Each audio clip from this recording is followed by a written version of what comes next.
So it's been 111 days since I first got my hands on Samsung's Galaxy A11, an affordable smartphone which I can definitely see as the next phone for you or for someone you know. In this video, I want to talk to you about some new experiences I've had with the A11 over the past 4 months and find out whether or not this phone is the right choice for you or a loved one, considering all of the smartphone options Samsung provides. Let's get started. So starting with what makes the A11 such a compelling consideration: price. At the time of this video, the Galaxy A11, which comes in black, blue, red, and this white color here, and in configurations of 32 or 64 gigabytes of storage and 2 or 3 gigabytes of RAM, is around $180. You are getting some excellent value for your money here. In exchange for that price, you are getting a 6.4-inch display, a greatly sized 4,000 milliamp hour battery, fast charging to keep that battery going, and Samsung's One UI 2.0, which has been a great software experience on all of the Samsung devices I've used from budget to flagship. We also have a lot of small things going right here that anyone considering this phone will definitely enjoy, including the likes of a headphone jack, nicely rounded and slim bezels around the display, a hole punch cutout for the front-facing camera in the upper left corner, which does a good job of keeping out of the way of whatever you're viewing, and a physical fingerprint scanner on the back of the phone for quick and consistent unlocking. So then what's missing on this A11 to get it to its more affordable price point? The most noticeable difference you will find here compared to the rest of the Galaxy A series is the lack of an AMOLED display, which provides more vibrant colors and deeper blacks compared to the traditional LCD, or in this case, TFT display. The A11's non-AMOLED 720p display of course looks less impressive when compared side by side with some of Samsung's other phones like the Galaxy A31, 51, and 71, which all boast 1080p AMOLED displays. But these options are of course more expensive. Something else that makes any Samsung A series phone less expensive is the plastic-backed design, and the A11 is no exception to this. Most of the other A series phones have a bit more flair to them with their colorful, reflective backings depending on which color you decide on getting, whereas the A11 has a pretty plain design. More importantly though, durability may not be a stronger suit of a phone like this with the lack of metal sidings, as you can see here on my Galaxy A71,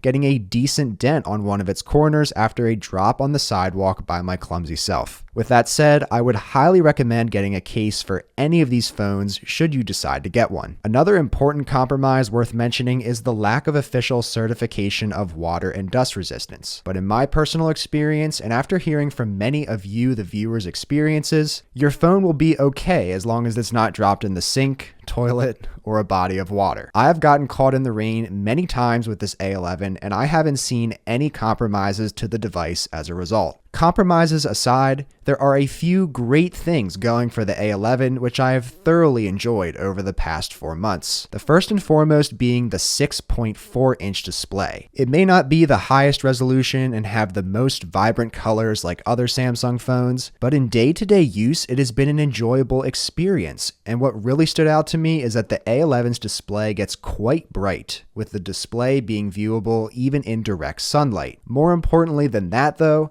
the most impressive area of this phone is the battery life. The combination of the 720p resolution display, the Snapdragon 450 processor, and the 4,000 milliamp hour battery give this phone incredible battery life. In the process of creating this video and attempting to demonstrate what the A11 is capable of, I couldn't even come close to draining the battery after 8.5 hours of screen on time, still having about 30% battery after an insane amount of usage. The A11 is a phone you won't need to charge nearly as often as the other phones mentioned in this video, giving you at least 2 days of heavy use and upwards of a week of light use. And when you do need to charge back up, it can quickly be done thanks to the 15-watt fast charger included with the A11, getting you from 0 to 100% in about an hour and a half. But with all specifications aside, what is actual day-to-day usage like on the A11? Something to keep in mind with this phone is that it is a bit slower than other phones I have used over the years. The A11 sometimes doesn't instantly wake up after you've been away from it for a while. Navigating the phone once you're into it can be sluggish at times, and more intensive tasks like gaming can be a challenge. Playing a passive game like old school RuneScape is possible here, but a game like Call of Duty Mobile will give you enough problems to the point of it not being the best experience.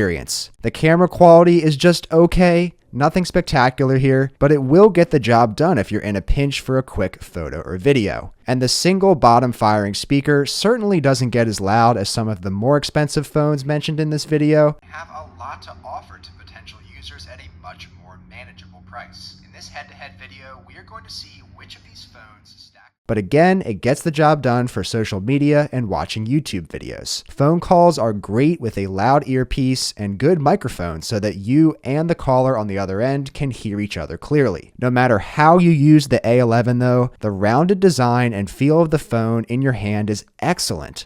And having a physical fingerprint scanner on the back of the phone, in my opinion, makes it a much more consistent and reliable way to get into your device. So, after 111 days of usage with the Galaxy A11, my final verdict is this. If you're looking for a phone with a large display to take care of your general needs without ever having to worry about your battery dying on you, then the A11 is perfect for you. The lower price also makes this an excellent option if you are looking to get a new phone for your child's first phone, or simply getting a new phone for a parent, grandparent, or a loved one. If you are looking to get more out of your smartphone, then I would definitely recommend checking out some of the videos on the other phones mentioned in this video, but for the price of $180, I can highly recommend the Galaxy A11. But what are your thoughts on the Samsung Galaxy A11? Let me know in the comments below. And if you enjoyed this video, then be sure to give it a thumbs up. And please consider subscribing to the Shane Symonds YouTube channel today and hitting that bell icon so you don't miss the next video. I hope to see you guys around for the next video. Thanks so much for watching. Take care.